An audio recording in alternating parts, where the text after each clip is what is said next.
The winner of the U.S. Senate race in Kansas could decide which party controls the chamber, and that's why a record amount of money is pouring in. Yeah, last quarter, Roger Marshall raised $2.7 million. Normally, that would be a big number, except his opponent, Barbara Bollier, raised more than 5 times that amount. Her $13.5 million haul is the most a candidate has ever raised in Kansas. KCTV5 investigative reporter Angie Racono is following the money. Roger Marshall isn't a bad guy, but he just votes the party line every single time. Bollier's no bipartisan, voting with Democrats over 90% of the time. You've probably seen an ad or two. And I know that Barbara will work really hard. Roger's been a great friend. 2 political heavyweights are vying for an open seat. Both are doctors. And while Kansas is traditionally Republican, I've always been a Republican. Things have changed. The attacks on Barbara are false. Democrats see an opportunity in Kansas because of 2018.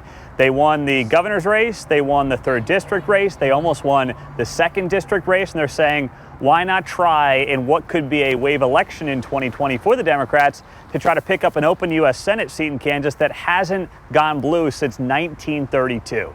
Political analyst Pete Mundo is talking about Senator George McGill. He won as a Democrat back in '32, but then lost a re-election bid. And this particular seat hasn't been blue since 1919, when William Thompson lost his re-election bid. Since then, it's been solidly red for more than 100 years. It's only an open seat because Senator Pat Roberts is retiring. Experts are speculating on this seat because Bollier used to be a Republican.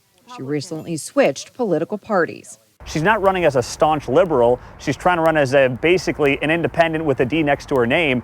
And we'll see if some Republican voters vote Trump and then split that ticket. I'm Barbara Bollier.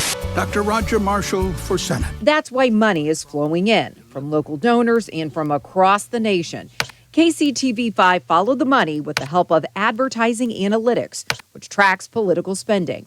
$55.9 million has been spent in this race, $32.4 million for Republicans, $23.5 million for Democrats. Here are your top spenders. The Republican-backed Senate Leadership Fund has spent $13.3 million. Barbara Bollier has spent close to $11 million. The Democratic-backed PAC Sunflower State rounds out the top 3.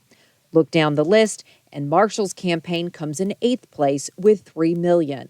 The interest in this race is obvious. Right now you see TV, radio, digital, all this money's being poured in. The question is, what is the voter that's deciding last minute? How do they break? Dr. Marshall will deliver. Try to do what's right for Kansas. Both candidates are encouraging their supporters to vote early. In Kansas City, Angie Racono, KCTV5 News.